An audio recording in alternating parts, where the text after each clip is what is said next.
Muy buenas noches, bienvenidos todos a esta nueva reunión de la Vaya, Asociación de Teólogos de vaya, está Guatemala. oyendo.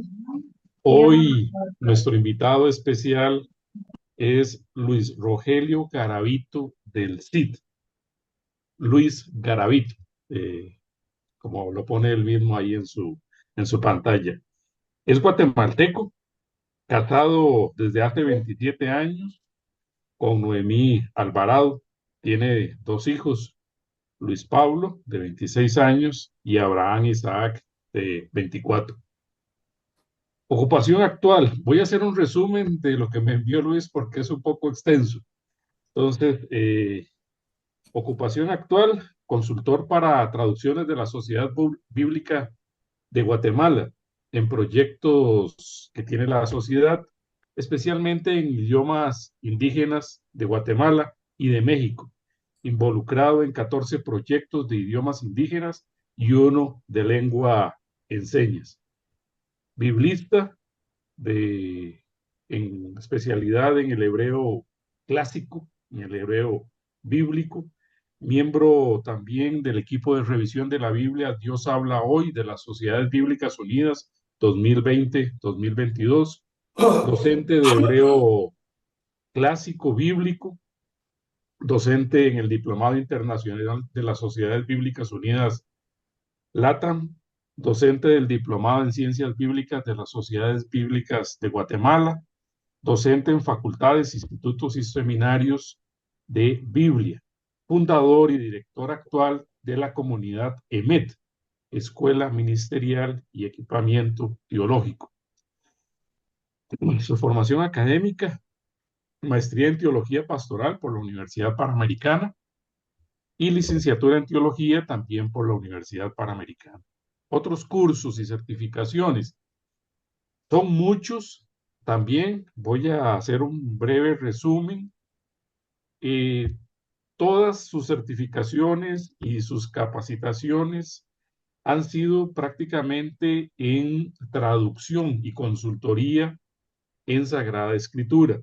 Entonces, así ha trabajado con las Sociedades Bíblicas Unidas y la Fundación eh, Universitaria San Pellegrino, con sede en Misano, Bolonia, Italia.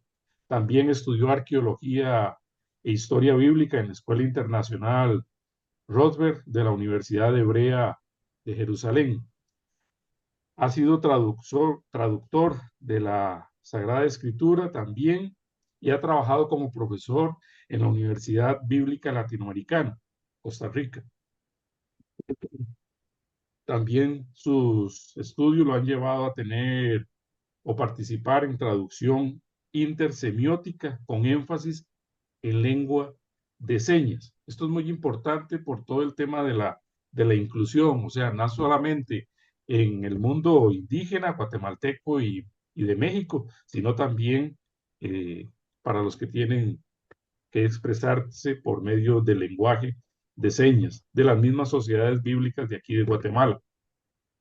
Tiene excelencia en educación teológica por la ETAL, Universidad Evangélica del Salvador, también por Kairos Internacional, titular y tutor de cursos virtuales, y por último ha recibido una certificación por los vicerrectores en el tema de educación basada en competencias en el 2012. Otras actividades: es docente, pastor, fundador y director, miembro del Consejo de la Facultad de la Universidad Panamericana, ha participado en ternas de examen técnico profesional, director y académico del World Vision Seminary desde el 2013 al 2018, conferencista en proyectos de la Sociedad Bíblica de Guatemala y autor de diferentes folletos y porciones publicadas por la Sociedad Bíblica de Guatemala. Así que, Luis, bienvenido. Somos toda atención para que nos disertes sobre el tema que a bien elegiste compartirnos esta noche con nosotros. Adelante, Luis. Muchas gracias, Rodolfo. También faltó decir ahí que soy escuintleco. y guatemalteco de muchas generaciones. He sido evangélico desde niño, soy evangélico de tercera generación. Mis abuelos fueron evangélicos, mis padres fueron evangélicos, y soy evangélico ahora, mis hijos son evangélicos, me casé en la iglesia evangélica, mi esposa también evangélica desde la adolescente he sido. Es decir, toda mi vida y algunas generaciones anteriores han sido dentro de la iglesia evangélica, particularmente de la iglesia evangélica pentecostal. De ahí el nombre de la charla de hoy. Bueno, o como la presentación como un pastor y teólogo pentecostal, que ese es mi trasfondo eclesiástico dentro de la iglesia evangélica. Pero por mi trabajo docente, mi trabajo de capacitador, mi trabajo como ahora, estos últimos, que estoy dedicado ya completamente a ese trabajo en los últimos 10 años de la traducción bíblica a idiomas indígenas, todo eso y docente en las universidades que son, en el mundo evangélico se dice interdenominacionales, que pueden apuntarse y estudiar ahí personas de diferentes iglesias evangélicas. Entonces eso me ha llevado a conocer también, a conocer y a trabajar con, creo que todas las denominaciones evangélicas del país, por lo menos las organizadas, porque hay que iniciar diciendo que en Guatemala no se debe hablar de una iglesia evangélica, no se puede, sino que las iglesias, el fenómeno de la iglesia evangélica en Guatemala se ha atomizado mucho, sobre todo en los últimos 30 años tal vez. Y entonces hay que matizar, hay que especificar cuando nos referimos a la iglesia evangélica.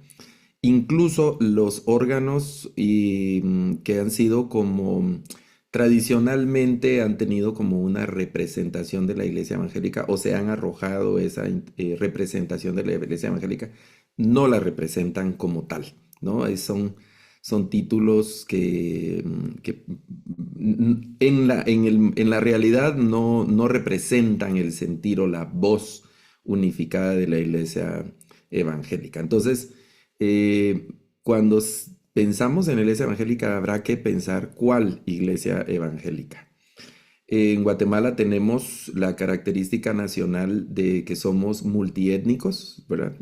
Tenemos la población que es indígena y la población no indígena, y eso ya marca una diferencia también con las iglesias indígenas y la iglesia evangélica indígena y la iglesia evangélica no indígena. Incluso aquí en la capital tenemos congregaciones que son indígenas, por ejemplo, en alrededor de la terminal, principalmente por ahí se da ese fenómeno.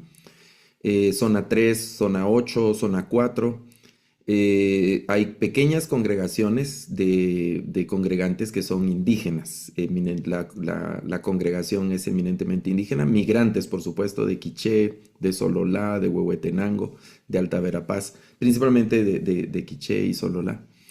Y luego cuando salimos de la ciudad ya tenemos congregaciones indígenas cerquita de la ciudad, en San Juan Zacatepeques, en Chinautla, tenemos congregaciones indígenas, sobre todo en el occidente, ¿no? Ya en el departamento de Zacatepeques, ya en el departamento de Chimaltenango, que no están lejos de la ciudad, tenemos congregaciones indígenas. Entonces hay que hablar de la iglesia evangélica indígena, de la iglesia evangélica no indígena. Obviamente las iglesias urbanas en las que se da ese fenómeno de mixtura, ¿no? Donde prevalece el español principalmente. Y en el interior del país, cuanto a liturgia, el culto se realiza, incluso algunos cantos se hacen en el idioma del lugar. La predicación es en la homilía, que digamos, pues predicación es más usual decir en la iglesia evangélica, referirse a la predicación. Se hace en el idioma indígena. La lectura, que eso es, digamos, el trabajo en el que yo estoy involucrado los últimos 10 años. He estado involucrado en temas de traducción desde el 2005, de hace, digamos, unos 20 años para acá. pero directamente trabajando en temas de traducción bíblica a idiomas indígenas ha sido estos últimos 10 años. Que ha sido digamos, como el desafío de que la iglesia evangélica indígena tenga la Biblia, la Sagrada Escritura, en su propio idioma. Ese ha sido digamos, un desafío particular. Ahora trabajo para la Sociedad Bíblica de Guatemala y ahí se dice que la Biblia debe estar disponible para todas las personas en el idioma y en el formato que necesiten o que prefieran, ¿no? En el caso nuestro, que hacemos uso de todos nuestros sentidos y que tenemos muchas cosas, pues preferimos distintos formatos. Pero otras personas tienen discapacidades, tienen limitaciones, son sordos, no ven. Incluso hay un proyecto ahora en la Sociedad Bíblica de Guatemala que se están haciendo como historias bíblicas, y se están preparando materiales que sean especiales para personas con síndrome de Down, niños y adolescentes con síndrome de Down y que están dentro del espectro autista. Hay un equipo de psicólogos, médicos y teólogos y traductores que están trabajando para producir ese material. No va a la velocidad que quisiéramos. Hay todavía ahí un espacio para trabajar, poner la Biblia accesible, porque la idea es que las personas tengan la Biblia. La interpretación de la Biblia, eso será un segundo momento, pero que esté la Biblia disponible.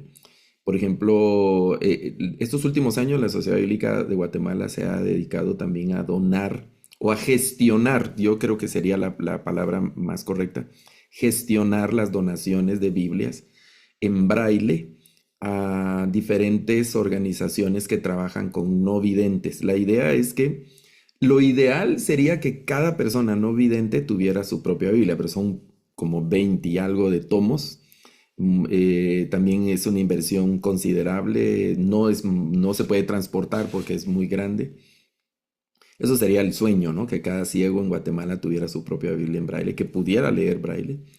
Entonces lo que se ha hecho es donar a municipalidades, bibliotecas, clubes de lecturas, y hay una red de actividades de eso en el país interesante. Y entonces la Biblia debe estar disponible en el idioma y en el formato que la gente necesite o que prefiera en algún momento, ¿no? Entonces hay que hablar de la iglesia evangélica, decía de indígena, no indígena. Y también hay que hablar de la iglesia evangélica denominacional, porque digamos, en la historia del cristianismo hay una ruptura y hay una separación que se conoce tradicionalmente como la Reforma. Y a partir de la Reforma, donde nace el movimiento del protestantismo también, del siglo XVII, ¿verdad? A partir de ahí empiezan a surgir diferentes líneas teológicas dentro del mundo evangélico, ¿verdad? Las principales discusiones arraigan en asuntos de soteriología y temas de escatología. Hubo crisis en el tema de las consideraciones cristológicas. Digamos que son de discusiones y divisiones de índole teológico propiamente. Con el tiempo, esas discusiones teológicas, y quiero usar esta expresión, fueron contaminadas por intereses políticos y por intereses económicos, ¿no?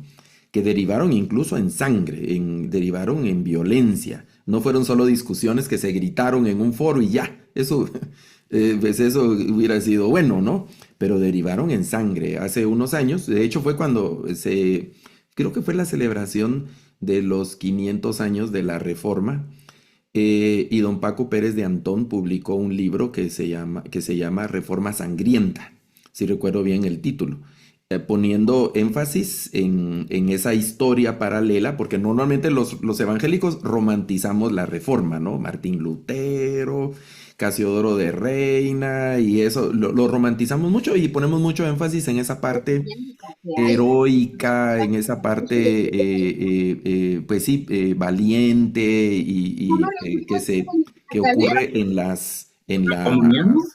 ¿cómo se dice? Durante la historia. Pero en realidad hay una historia paralela dentro del movimiento protestante donde al inicio también pues no se ponían de acuerdo y hubo batallas, hubo guerra, hubo gente que así como la Inquisición quemó personas, los protestantes también quemaron personas, persiguieron gente, expropiaron y hubo mucha violencia. Eso después, digamos, ya con el curso del tiempo. Nuestra realidad en Guatemala, estos siglos después, ha dado lugar a ese denominacionalismo, es decir, las iglesias denominacionales. ¿Qué quiero decir con iglesias denominacionales? Cuando son organizaciones evangélicas, ¿no? En Guatemala, las más grandes. Al momento, la organización evangélica que tiene mayor número de miembros en Guatemala es la Iglesia de Dios del Evangelio Completo. Tienen más de 4.000 congregaciones y una membresía que creo que está llegando al medio millón de personas por ahí. No hay una estadística así como muy exacta. Yo acabo de estar en Retauleu con el obispo de la Iglesia de Dios, ellos le llaman el Territorio Sur. Solo en esa área que es una parte es Reu, una parte de Suchitepeques y una parte de San Marcos, solo en ese sector ellos tienen más de 300 iglesias con congregaciones que van desde los 50 miembros hasta más de 1.000 miembros. Entonces tienen una membresía muy grande. Entonces, esa es la organización, digamos, más grande. Cuando hablamos de iglesias grandes en Guatemala, habrá que definir, iglesias evangélicas, habrá que definir si nos referimos a una congregación. Por ejemplo, en la ciudad tenemos templos como la Fraternidad Cristiana de San Cristóbal, como Casa de Dios en Carretera El Salvador, que son los templos más grandes en Guatemala y que reúnen en una sola, digamos, en un solo culto, pueden reunir a 14.000, 12.000 personas si se llena el templo, ¿no? Si se llenara el templo. Pero también hay otras organizaciones muy numerosas, como por ejemplo la Iglesia Benecer de la Zona 5, las iglesias de Vida Real, hay otra iglesia por Misco que se llama Lluvias de Gracia, que son congregaciones muy grandes, pero no son las organizaciones evangélicas más grandes del país. ¿Por qué? Las organizaciones evangélicas más grandes del país, decía, es la Iglesia de Dios del Evangelio Completo. Luego está otra organización que se llama Asamblea de Dios. Está la Iglesia Centroamericana en la Avenida Bolívar. Ellos tienen varias instituciones. Ahí está el Seminario Teológico Centroamericano. Tienen una red de radios que creo que solamente algunas radios privadas podrían superarlas en Guatemala. Tienen un complejo de radios que se ha ido construyendo. Claro, esas organizaciones tienen algunas sobrepasan los 100 años de estar en el país trabajando arduamente. Y entonces no se puede hablar de una sola iglesia evangélica en Guatemala. Claro, cuando pensamos en la iglesia evangélica en Guatemala, en nuestro tiempo hay nombres que sobresalen, ¿no? En algunas personas que yo he tenido el privilegio de viajar en diferentes países en Latinoamérica, ¿sí? Y cuando me presento, yo soy de Guatemala y soy evangélico. Ah, usted es evangélico, usted es de las iglesias de Cash Luna, dicen, porque es un nombre que sobresale en el país, ¿verdad? Y es como un icono de las iglesias evangélicas, ¿verdad?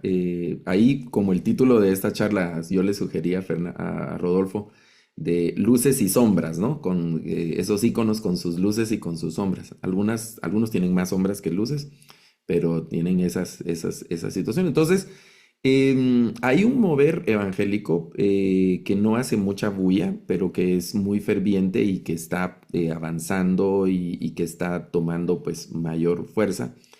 La iglesia evangélica en Guatemala no ha dejado de crecer. No tenemos, es decir, un estudio que arroje datos así que sean, bueno, todos los estudios siempre tienen un margen ahí de error,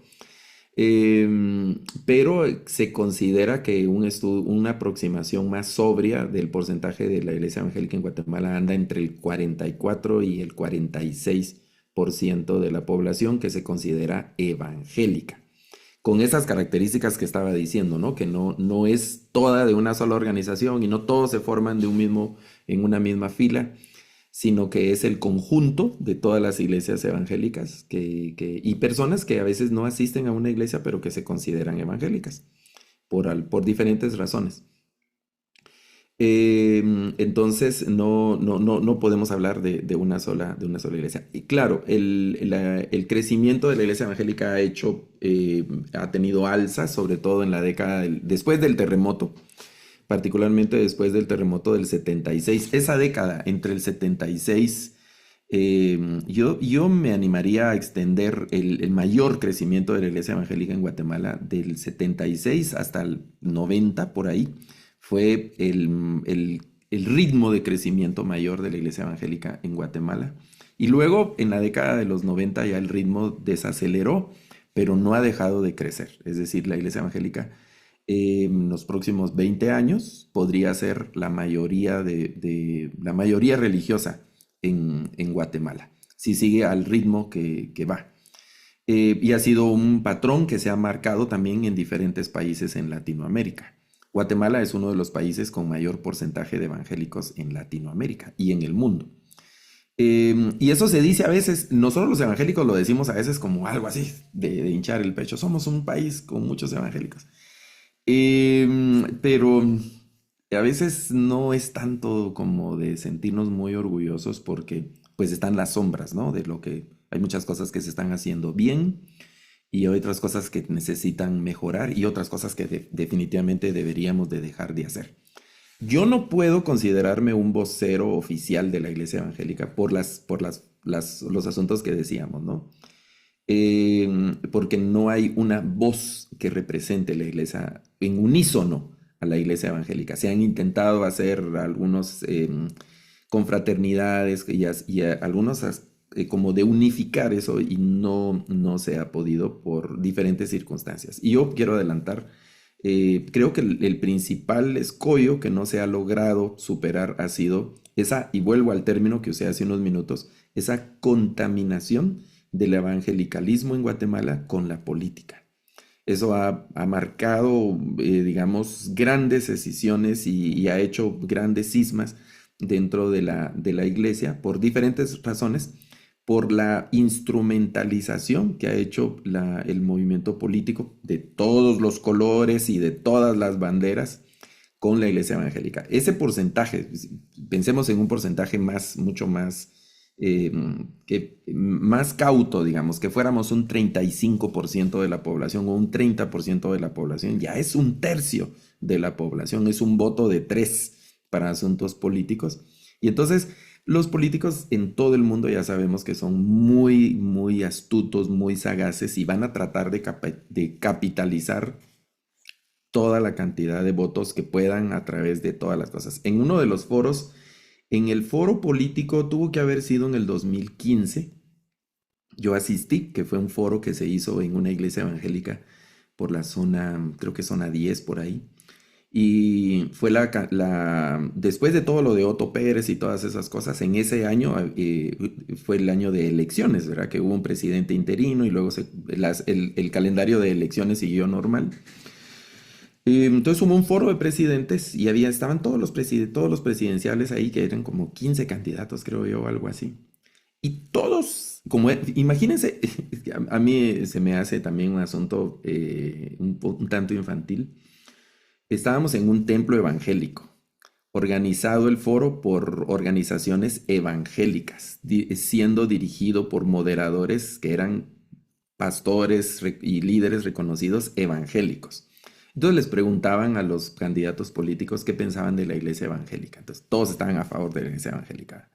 Y todos habían tenido una experiencia con Dios, todos eran cristianos, todos amaban la Biblia, todos, bueno, hubo uno que fue muy, muy franco y dijo, bueno, me extraña, yo creo que estoy en medio de un coro de ángeles y una cosa así. Entonces, ese baile que ha tenido algunos sectores de la iglesia evangélica en Guatemala no ha permitido, esa es mi percepción, eso es algo muy a título personal, no ha permitido que la iglesia presente un frente común como tal, porque los intereses políticos se han partido. En la última elección fue muy notorio. Diferentes organizaciones evangélicas apoyaron a diferentes candidatos políticos y fue muy abierto, no fue algo tan sutil como había sido en elecciones anteriores. Yo voy a cumplir 54 años, pero desde muy joven despertó también el interés político y otras cosas Entonces recuerdo algo, era adolescente, pero recuerdo algunas cosas de lo de Vinicio Cerezo, cuando él ya él fue el primer presidente, las votaciones, recuerdo las transmisiones de Aquí el Mundo y empezar a leer pronto a los editorialistas y a los columnistas de los periódicos. No sé por qué razón, pero me enganché con un señor ya fallecido que se llamó Sam Colop. Algunos recordarán su pluma, era muy, muy, muy punzante, un juicio, Sam, con Chepe Zarco y otros, ¿no? Ese tipo de columnistas. Después fui migrando a otros, a otras fuentes y a otros personajes, pero siempre con el tema de del interés político. Y he sido testigo, ¿no? Ese baile, hay un profesor mío que usa una expresión que es un poco más fuerte, que dice ese concubinato, ¿verdad? Ese concubinato que ha habido entre la iglesia. Eso, yo creo que principalmente hoy, la iglesia evangélica en Guatemala no está tan seccionada por asuntos teológicos, aunque ese es un motivo de seccionamientos, sino por esa contaminación política que ha ocurrido, sobre todo de manera más descarada, en mi opinión, en los últimos ¿qué? 3 o 4 periodos, desde el tiempo del general Ríos Montt y una cosa así, porque él era evangélico, ¿no? Él se declaraba como evangélico. Y la iglesia, una parte de la iglesia se volcó al apoyo con él y de ahí, bueno, todo lo que ha ocurrido de ese evento para acá. Eso por un lado. Como estamos hablando de luces y sombras, creo que uno de los principales aportes que la iglesia evangélica en general hace es el tema de la restauración de la persona. Eh, y eso hay pues una increíble cantidad de testimoniales personales en cuanto a personas que salen de situaciones personales muy dramáticas en cuanto a vicios, violencia, soledad, depresiones, y eso se da en todos los estratos económicos y sociales.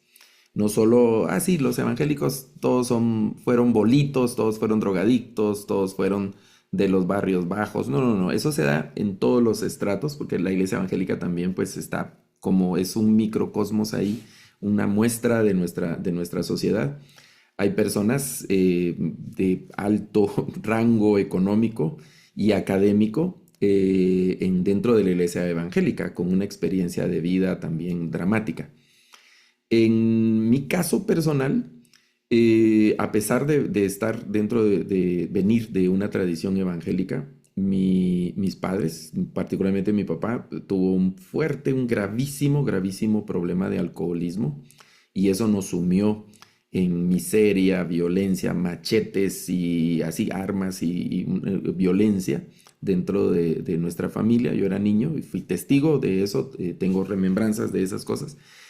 Y luego en llegar a la iglesia evangélica y tener la guía, la tutoría de un pastor, gracias a Dios tuvimos un buen pastor, eso hizo que nuestra vida cambiara absolutamente, fuera un cambio total en nuestra vida, y eso es algo que pues es mi experiencia, ¿no? Yo no lo he leído en un libro, no lo he escuchado en un culto, sino es la experiencia.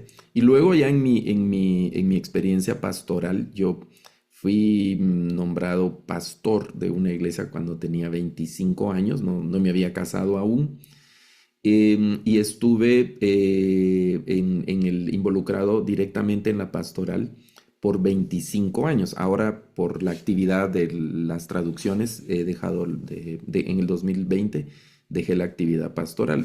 Digamos, en el contexto de la pandemia y todo eso, cambié la actividad ya, pero estuve combinando las actividades docente con pastoral, el trabajo de traducciones con pastoral y así.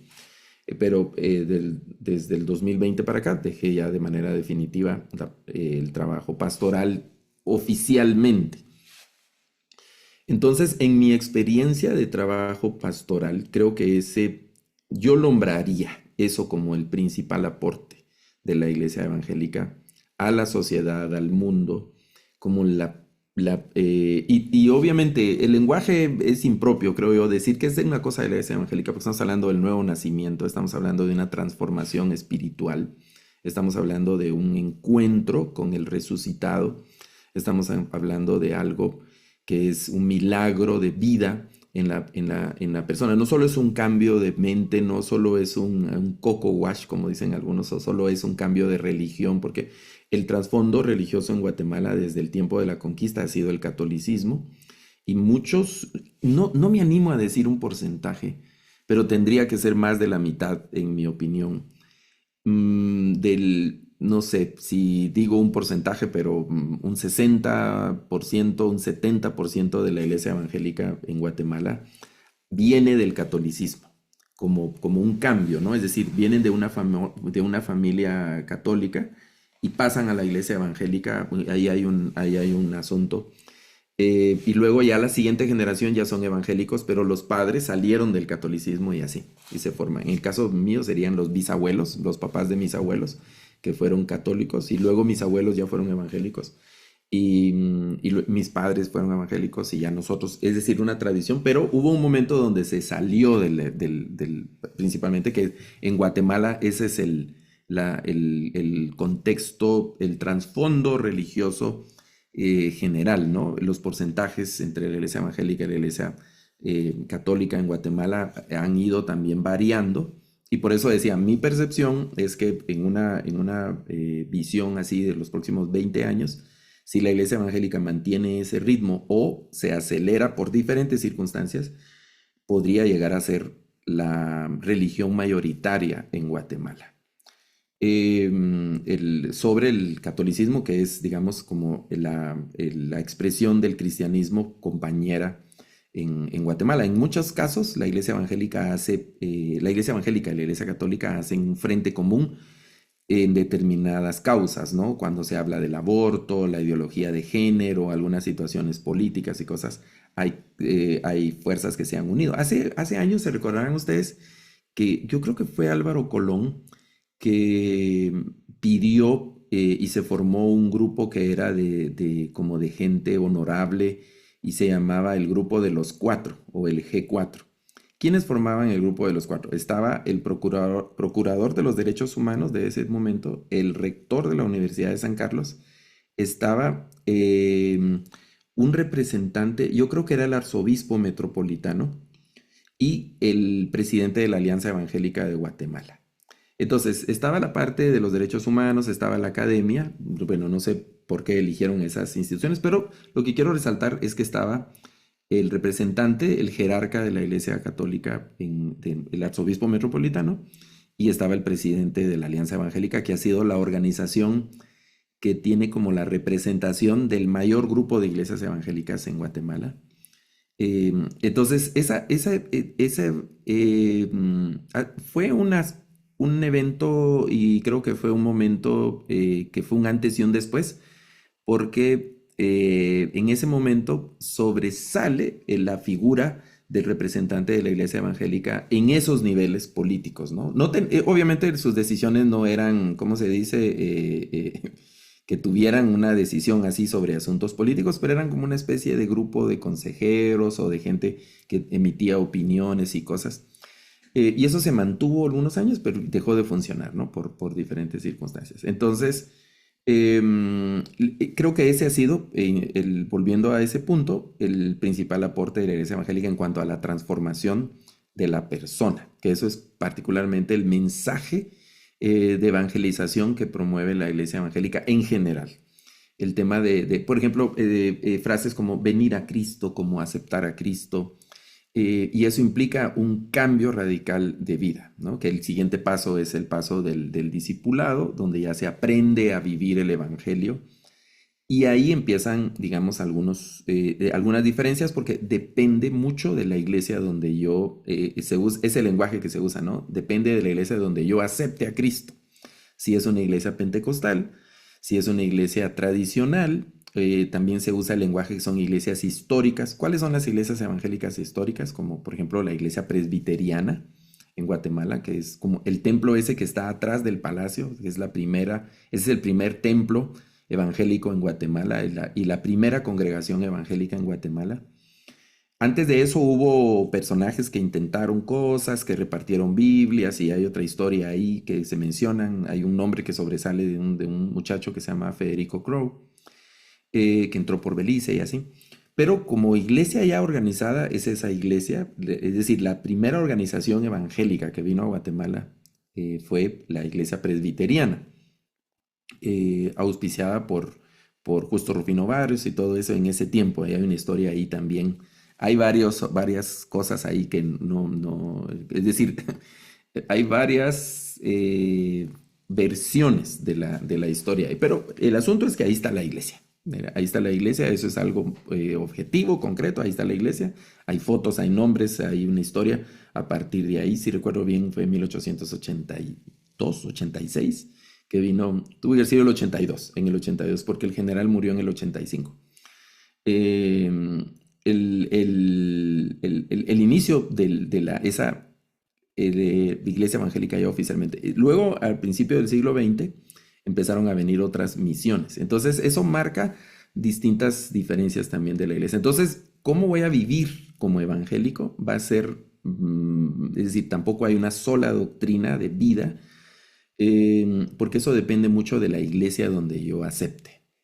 Por ejemplo, algunas iglesias permiten el consumo moderado del alcohol, de bebidas alcohólicas, y otras iglesias cero, ¿verdad? Cero alcohol. En algunas iglesias evangélicas, pues es tolerable que yo me eche mi baile ahí de una pieza de marimba con mi esposa, y otras iglesias todo eso es del diablo. En algunas iglesias las mujeres deben vestir absolutamente mostrando la menor cantidad de piel posible.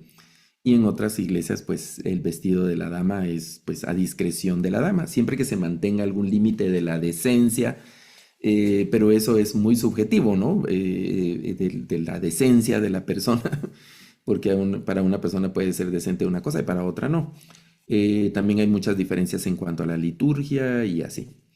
Luego de hablar de la transformación personal, de la transformación de la familia y esas cosas que son muy evidentes, que para mí sería como el principal aporte a la sociedad, porque es un padre de familia, una madre de familia que era disfuncional, ahora ya no bebe, ahora ya no es violento, ahora ya no está en drogas, ahora ya es una persona que puede producir principalmente para su familia.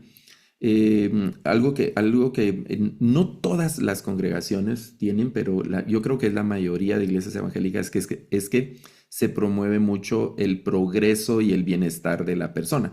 Eso hay un extremo que resulta, en mi opinión, también negativo, que es lo que se ha llamado la teología de la prosperidad, cuando se pone un sobreénfasis en el dinero, ¿no? Porque ese ha sido como también en la parte de las sombras, ¿no? El tema de la exigencia del diezmo y la mala administración de los bienes, el enriquecimiento que en mi opinión, y yo he escrito cosas acerca de eso, cuando se enriquece el líder de una congregación, en mi opinión es un enriquecimiento ilícito, porque en muchas ocasiones se utiliza una enseñanza distorsionada de la Biblia para pedir plata y esa plata termina en el bolsillo de una persona y se enriquece la persona y se enriquece la familia, aunque hayan necesidades dentro de la misma congregación.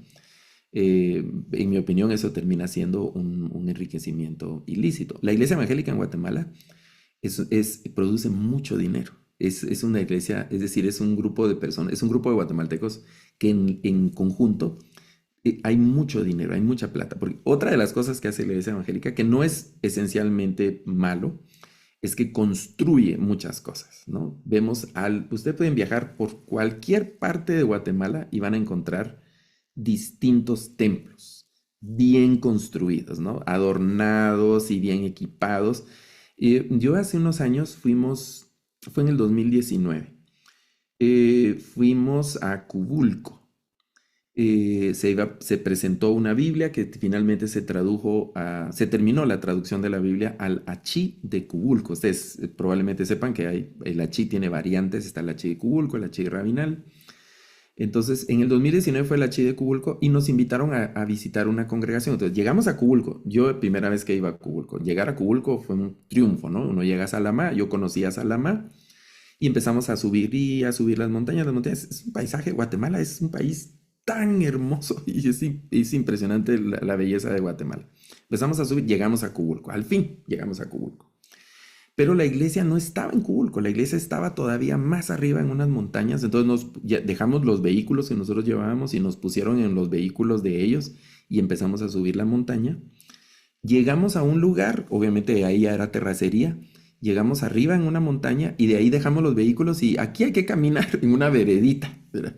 Entonces nos metimos a una vereda y llegamos arriba. Y arriba había un templo, señores, pero así, era un templo como para unas 2000 personas en la construcción. Lo primero que nos preguntamos con los que íbamos ahí es cómo la gente subió el material, porque tenían hasta ese techo así de lámina troquelada, ¿saben? Que eso no lo venden así, sino que venden la lámina plana, incluso a veces venden el rollo y en el puesto de la obra ahí llegan a troquelar la lámina. Entonces tenían ese techo así de lámina troquelada. Y a mí me ha tocado, sobre todo en la congregación donde he participado mayor parte de tiempo, me tocó dirigir, nosotros le llamamos el comité de construcción. Entonces estuve dirigiendo el comité de construcción, viendo finanzas, viendo el diseño, viendo cosas. Aprendí un montón, no, hombre. Yo no soy constructor, no soy ingeniero, no soy arquitecto. Lo más que yo sabía de planos era lo que había estudiado en aquella clase que le daban a uno en básicos, ¿cómo se llamaba? Que nos separaban con las mujeres, artes industriales, ¿verdad? Que había antes en los básicos. Las mujeres se iban a hogar y nosotros nos ponían en artes industriales. Pues yo tuve un buen profesor de artes industriales, aprendí principios de electricidad, principios de mecánica y aprendí a leer lo básico de los planos. Entonces eso fue un recuerdo. Cuando vi ese templo arriba de Cubulco, quedamos admirados, ¿no? En una comunidad, pues, donde no había otra construcción así. Digamos, uno viaja a Cayalá y frente a Cayalá hay un templo evangélico que se llama, una congregación que se llama Tiempos de Gloria, que tiene la misma arquitectura que Cayalá, pues no desentona, ¿no? Está toda la infraestructura de Cayalá, la arquitectura de Cayalá, se cruza uno una calle y ahí está Tiempos de Gloria, que tiene la misma infraestructura y la misma arquitectura, los mismos colores y cosas de Cayala. Uno pasa ahí, bueno, y no desentona. Pero estos edificios en el interior del país que construye la iglesia evangélica en muchas ocasiones desentonan. Y obviamente los que viajan al interior del país saben cómo ha cambiado el paisaje arquitectónico por el tema migrante. Cuando uno viajaba antes al interior del país miraba casitas de adobe y otras cosas. Hoy ve, pues el paisaje es distinto, ¿no? Es muy diferente, principalmente por el tema migrante. Los migrantes construyen, eso ha hecho también que la plusvalía de los terrenos suba mucho, el costo de los terrenos suba. Entonces, la iglesia también ha construido mucho y eso implica una erogación monetaria considerable, ¿no? El equipo, los templos están muy equipados. La iglesia construye. La iglesia escribe libros, hay muchos autores de libros, incluso en Guatemala hay buenos escritores de libros, de diferentes libros, de consejería familiar, hay fábulas, hay gente que escribe poesía, hay historiadores, hay gente que escribe teología, ¿verdad? Hay gente que escribe acerca de cristología, de escatología. em, Hay editoriales que son nativas de Guatemala, es decir, hay una producción literaria, eso en la parte que en mi opinión son aportes. Se escribe mucho, se produce mucha música para todos los gustos. Y otro de los principales aportes de la Iglesia Evangélica creo que ha sido el tema de la educación y la salud. Hay cientos de establecimientos de educación. Nosotros sabemos, lamentablemente, la educación que brinda el Estado en Guatemala tiene mucho que mejorar, ¿no? La educación primaria, pues está casi cubierta la necesidad, pero cuando empezamos a subir de niveles, el Estado se ha rendido.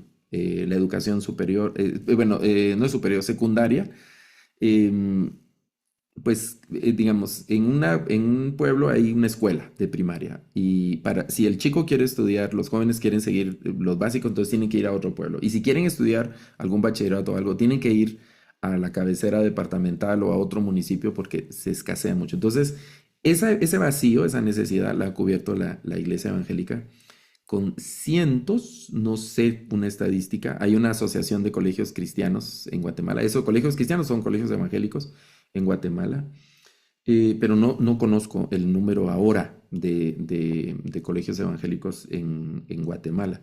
Obviamente, algunos, la calidad deja mucho que desear, ¿verdad? Pero la mayoría son muy buenos establecimientos y que con pocos recursos están haciendo mucho. Igual con el tema del cuidado de la salud. Guatemala sigue siendo, sí, seguimos recibiendo muchos misioneros que vienen de diferentes partes del mundo a obras sociales de índole médica. Entonces, ese es otro aporte, ¿no? Yo he participado cerca del San Juan de Dios, aquí en la capital. Hay un centro que se llama el Centro MUR. No sé si han escuchado, han visto. Y yo no he terminado, pero estoy haciendo un curso de capellanía. Y mi primera práctica como capellán fue, me enviaron a ese centro, yo no lo conocía, y ellos iniciaron hace años eh, gestionando que vinieran cirujanos maxilofaciales, creo que se dice, a corregir el tema del labio leporino, paladar hendido y otras cosas de niños, ¿verdad? Y entonces reconstruyen el rostro de los niños. Y con el tiempo eso se ha convertido en especialidades de trauma y con menores. Entonces, creo que son ahorita como 20 o no sé cuántas especialidades que se reúnen y eventualmente vienen muchos especialistas del mundo a brindar sus servicios de manera gratuita ahí y es un evento, algo que ha iniciado como que inició como una iniciativa evangélica de atención de la salud a los más necesitados. El día que yo fui, yo cargaba un nudo en la garganta. Yo de por sí soy muy chillón.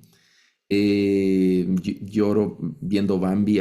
Hace unos meses vi la segunda película de Garfield y estaba llorando y así. Y me parte el alma ver cuadros en la calle. Hoy vi un cuadro cerca de la municipalidad, así de una persona con unos niños.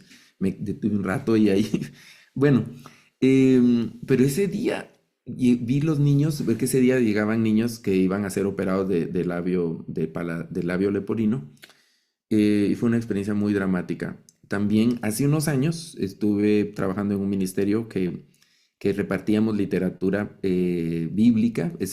Eran como, por ejemplo, se hacían ediciones del Evangelio de Marcos para niños con actividades y otras cosas. Era con fondos de una institución coreana. Y entonces a mí me tocaba ir a repartir esos libros en orfanatos y hogares de acogida, pero no los públicos, sino los privados que están siendo administrados por entidades evangélicas. Hay un montón de esos en el país, no tantos para cubrir toda la necesidad, pero hay un montón. En San Lucas hay, en Zaragoza hay uno muy grande, hay en Reu, hay aquí en la capital.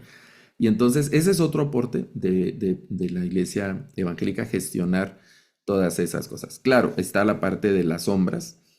Y yo creo que particularmente el tema de las cosas que deberíamos mejorar es eh, deberíamos de tener, los evangélicos en Guatemala deberíamos hacer un frente común sin tratar de unificar, es decir, seguir con nuestras distinciones teológicas, si ustedes quieren, o denominacionales, pero hacer un frente común como un aporte social, tratando, en mi opinión, de deshacernos. Yo espero que eso se logre en algún momento, deshacernos de esa contaminación política que le ha hecho mucho daño, en mi opinión, mucho daño a la iglesia evangélica en Guatemala.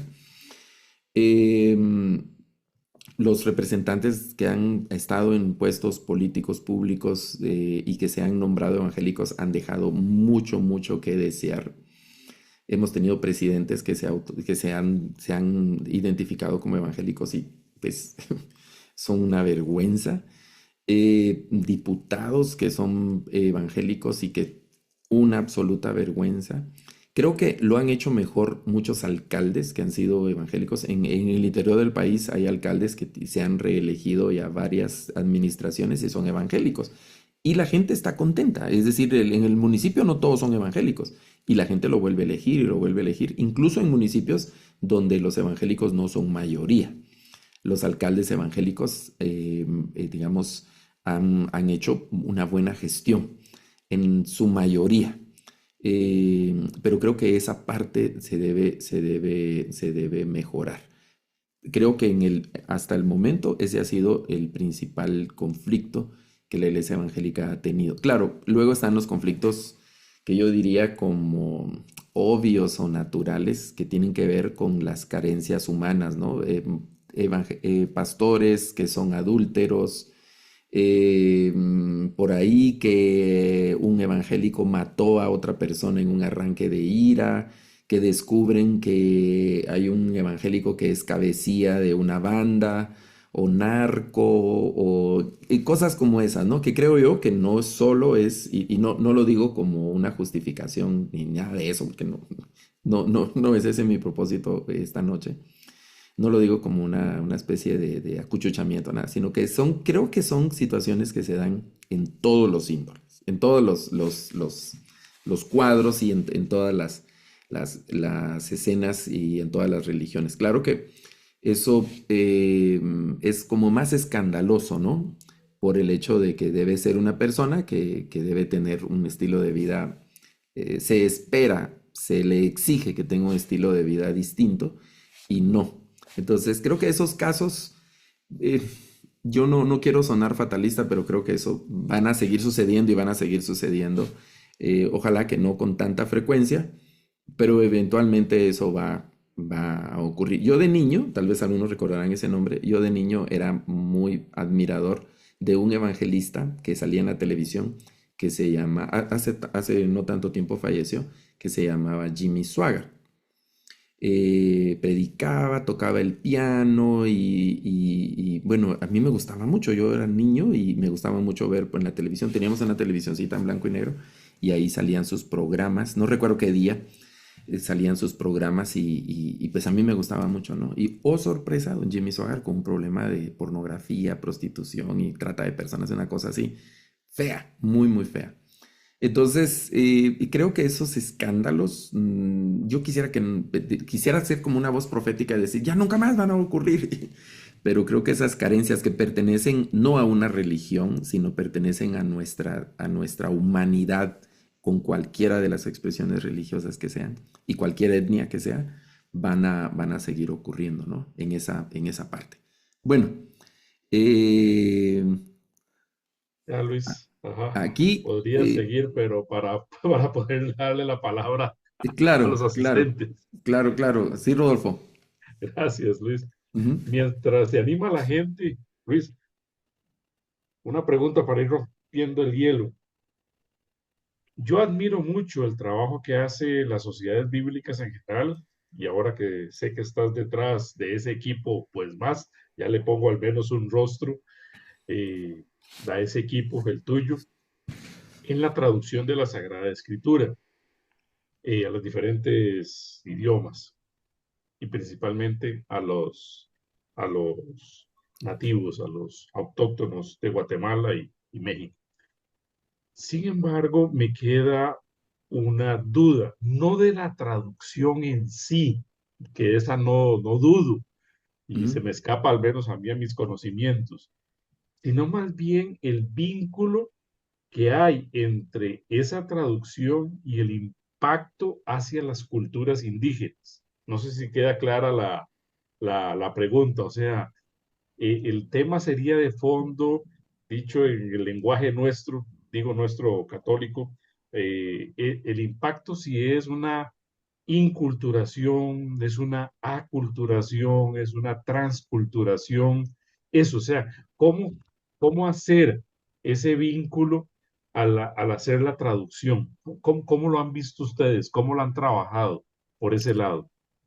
Yo creo que ha sido también una situación que ha cambiado en estas últimas décadas porque la filosofía de la traducción también y la metodología ha cambiado, dándole ahora mayor relevancia a traductores que son, es decir, dándoles el papel protagónico a traductores autóctonos donde ellos son, digamos, yo pues vengo de una familia que es no indígena y aunque aprenda el idioma y viva con ellos, tendrían que pasar muchos años para que en realidad logre comprender algunas situaciones que permanecen en una especie de psiquis que solo se puede obtener siendo realmente de la misma sangre, ¿no?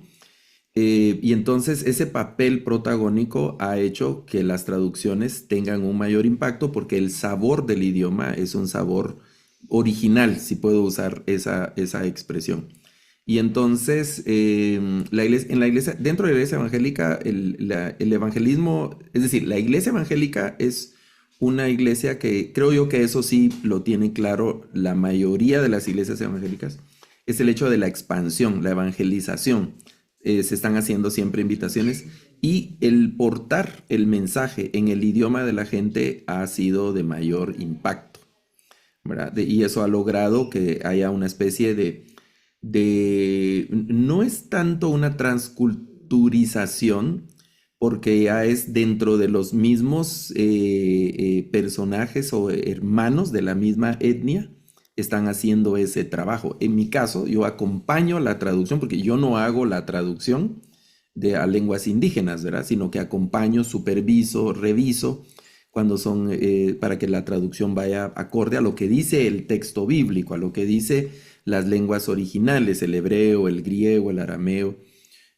Pero la traducción final se hace con personas que son nativo hablantes, que eso ha sido un cambio metodológico, de un cambio absoluto, porque hace unos años, un par de décadas atrás todavía, venían misioneros y ellos eran los que hacían la traducción. Aprendían el idioma, pasaban unos años aprendiendo el idioma, luego hacían la traducción. Lo que nos está pasando ahora es que tenemos que revisar esos proyectos que se hicieron y que hicieron los misioneros, los estamos revisando con equipos nativo hablantes. Entonces los cambios son muy drásticos, ¿no? Y eso se suma también a los nuevos criterios que establece la Academia de Lenguas Mayas, que eso, digamos, hay que tener a la vista lo que ellos también están haciendo constantemente con los idiomas. Entonces yo creo que el impacto ha sido un impacto real. La verdadera medición tendrá que ser transversal, ¿no? A lo largo del tiempo. Hoy es muy difícil, muy cercano, ¿no?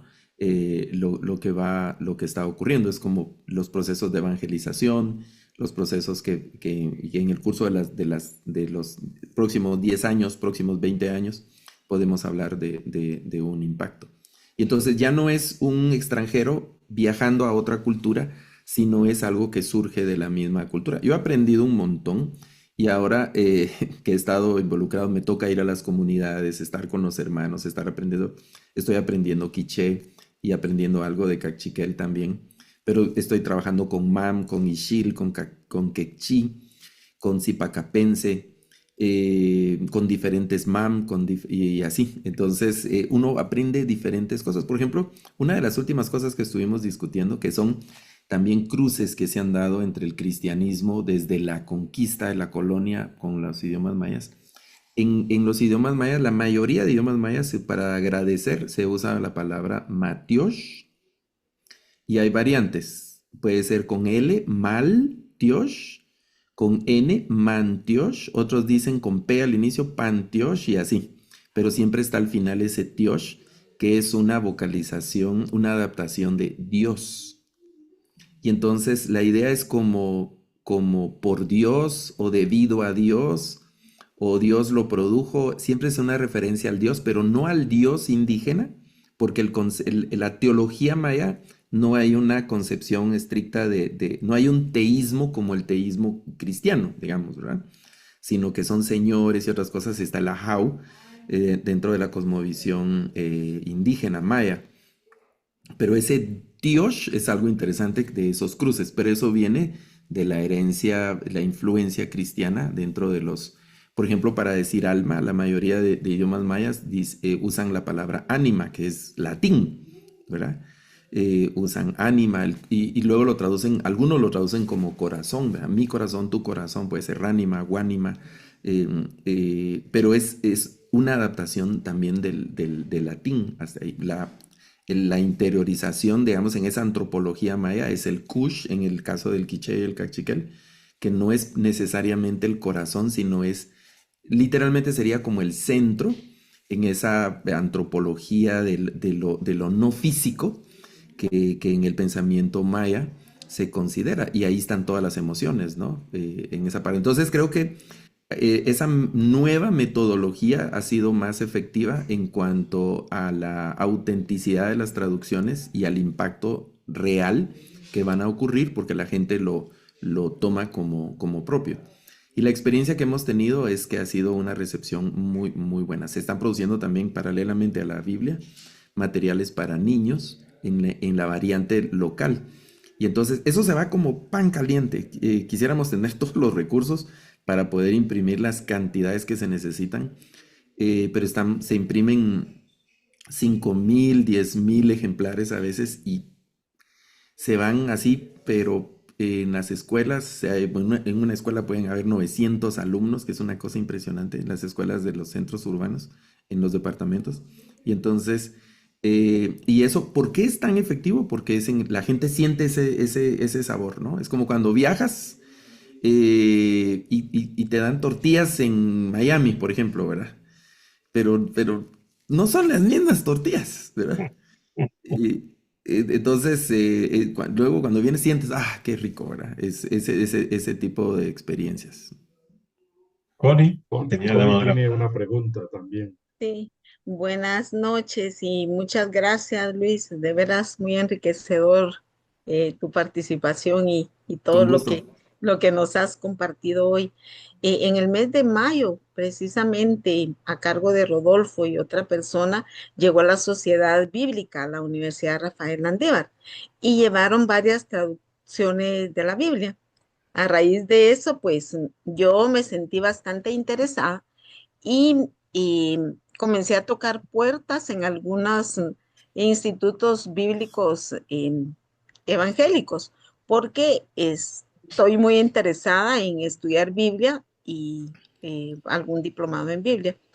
Me llama mucho la atención que he tocado varias puertas y me han dicho que no puedo porque soy católica. Ujú. Entonces, no sé, ¿crees tú que habrá algún momento en el que podamos ya tener más diálogo y que podamos ya pues compartir más? Porque creo que sería muy enriquecedor. Bueno, yo lo Yo, veo así. Me yo encantaría estudiar con creo, en claro, las instituciones. creo que estamos en un tiempo de transición, porque en Guatemala ahorita hay tres universidades evangélicas, hay muchos institutos y seminarios, hay no sé cuántos. Pero a nivel superior hay tres universidades evangélicas. En el orden histórico en el que fueron apareciendo es la Mariano Galvez, la Panamericana y ahora la San Pablo, que son universidades evangélicas. Las tres se autonombran interdenominacionales. Eso significa que cualquier persona de diferentes iglesias evangélicas pueden estudiar. La Panamericana ha tenido más apertura para hacer la otra palabra rara es interconfesional, es decir, para aceptar personas evangélicas, católicas, testigos de Jehová, mormones, adventistas. Esa sería la verdadera interconfesia, son hasta como trabalengua, ¿no? Interconfesionalidad. Em, en la práctica depende mucho del profesor o los profesores ya en el aula, ¿no? Y también del estudiante. Yo tuve enseñando unas clases de Antiguo Testamento, tuve una persona, pues la mayoría de los estudiantes eran evangélicos de diferentes iglesias y había una persona católica. Y en uno de los intermedios, creo que depende de la actitud de ambos, ¿no? Yo voy a contar mi experiencia. En uno de los intermedios, como a la tercera clase o algo así, me abordó para casi exigirme que enseñara la postura eminentemente católica de un tema. Bueno, entonces yo le dije, mire, la postura de tenía el sílabo del curso y por ser una universidad interconfesional, decir, los cursos se plantean de manera panorámica y se establecen las diferentes posturas que hay a lo largo de la historia y se aborda, no se enseña una ortodoxia o una línea dogmática en particular. Todos la tenemos, ¿no? Por eso hablábamos de las distinciones en la iglesia evangélica. Yo, la verdad, y conozco, no creo ser un experto o un gran conocedor, aunque he leído mucho y me ha tocado que aprender la dogmática católica y la teología católica, eh, pero asumo que también hay distintas posturas y he visto que hay distintas posturas dentro de la iglesia católica en algunos asuntos teológicos, aunque hay un dogma, ¿no? Hay una rigurosidad ortodoxa. Hay quienes se mueven un poquito, pues hay sistemas que los llaman al orden, ¿no? En la iglesia evangélica no sucede tan así porque constantemente hay cismas. Entonces creo que depende un poco la actitud de ambos. Pero yo sugeriría, para ser más concreto y concluir ahí, a tocar algunas puertas, puede ser la Mariano Gálvez, puede ser en ese nivel superior. Ahora, hay otros seminarios que son, al bajar de nivel a los seminarios son menos tolerantes, y lo lamento, Connie. No tengo en mente a alguien decir, mire, vaya a tal lugar, ¿verdad? Porque incluso en algunos, eso ha sido algo que se ha ido quitando con el tiempo, pero algunos piden que uno, si yo voy a estudiar a ese seminario, me hacen firmar una declaración teológica, algo así como una declaración teológica, que yo no debo rebatir eso que está ahí escrito, ¿verdad? Y que yo lo acepto como verdadero. Yo tuve un estudiante adventista y las clases eran sábados, y esos son los que conocemos tradicionalmente como sabáticos. Entonces yo siempre cuando iniciábamos preguntaba de qué iglesia son, cómo son, para tener más o menos idea de con quiénes estaba tratando. Y yo soy de la iglesia adventista. Entonces en el receso le dije, bueno, ¿usted qué anda haciendo aquí? Hoy es sábado. Y me dice, yo solo este día puedo estudiar. Porque pues, se suponía que sábado, ¿verdad? Pero bueno, yo creo que depende de quien esté detrás de la cátedra y del estudiante, ¿verdad?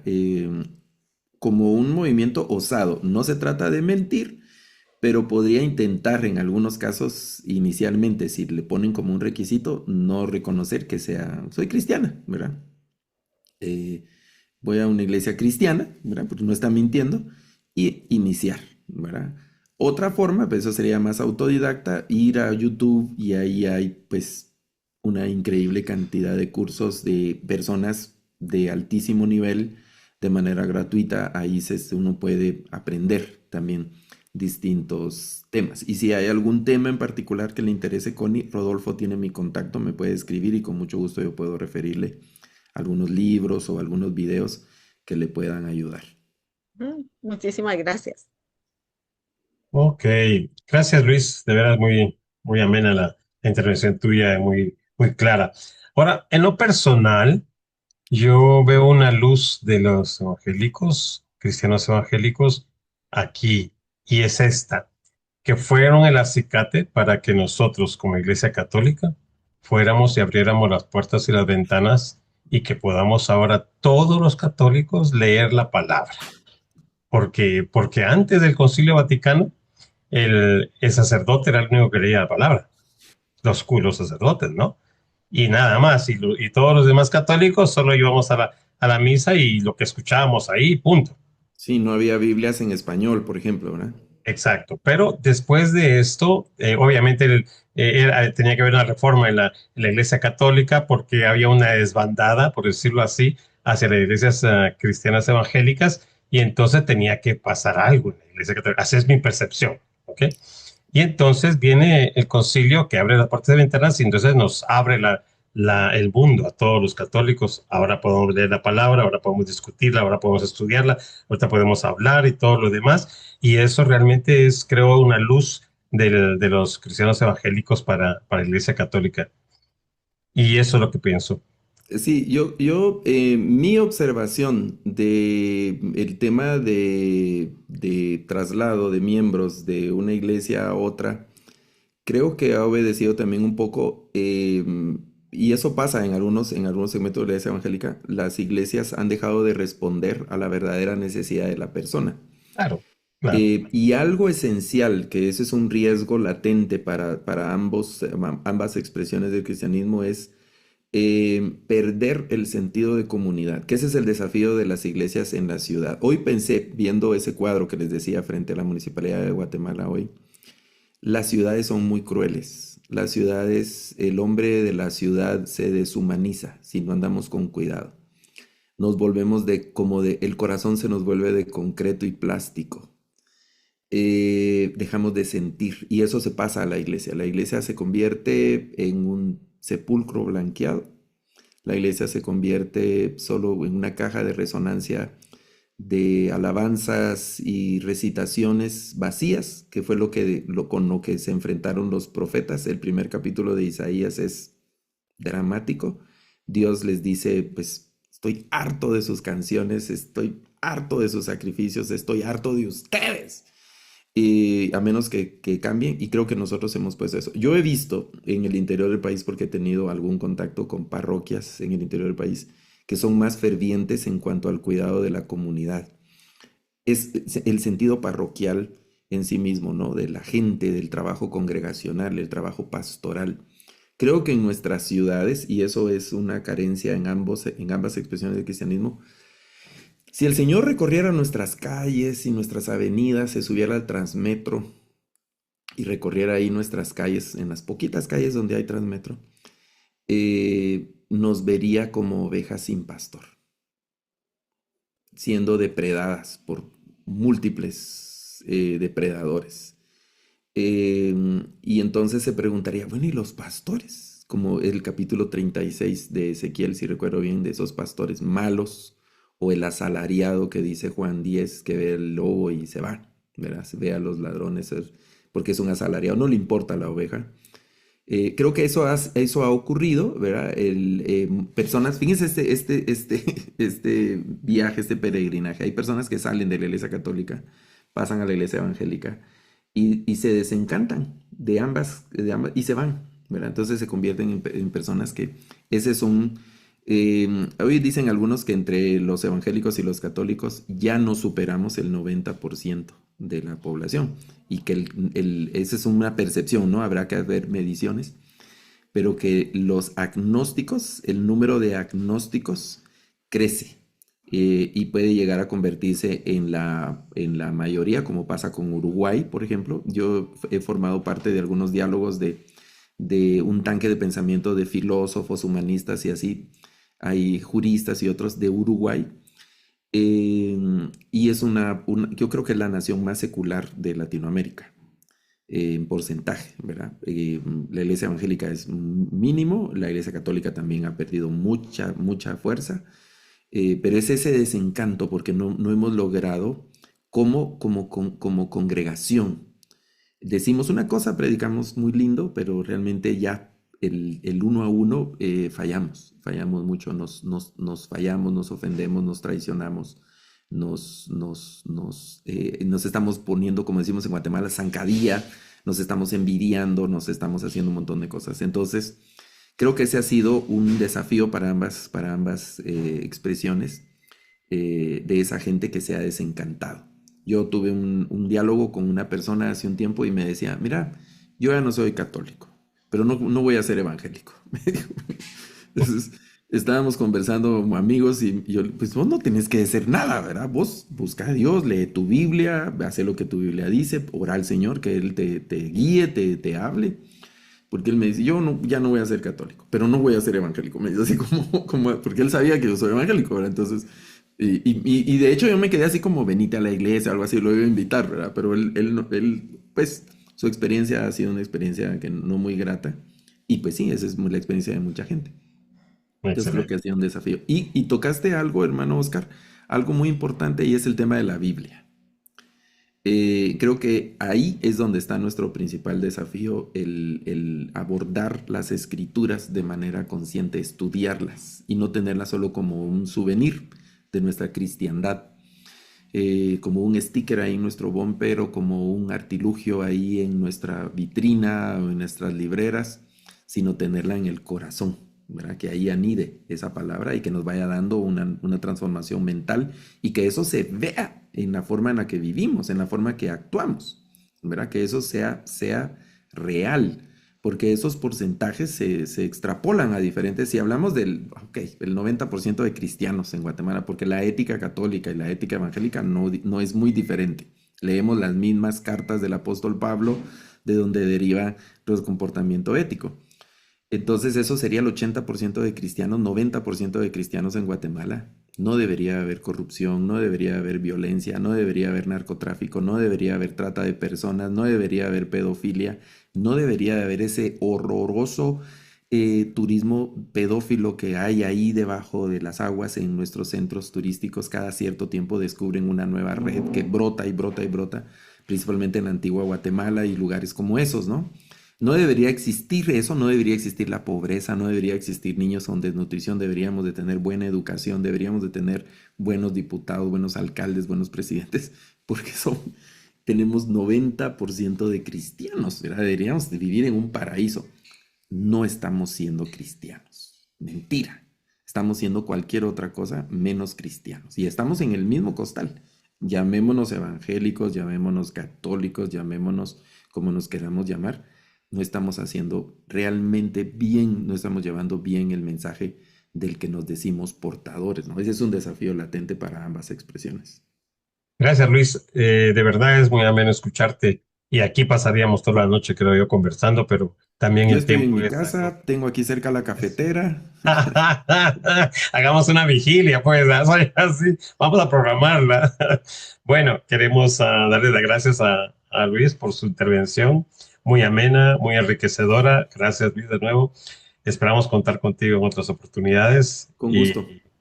y platicar un poco más al tanto. Si alguno todavía tiene alguna pregunta, tiene un minuto para hacerla y un minuto para respuesta de Luis.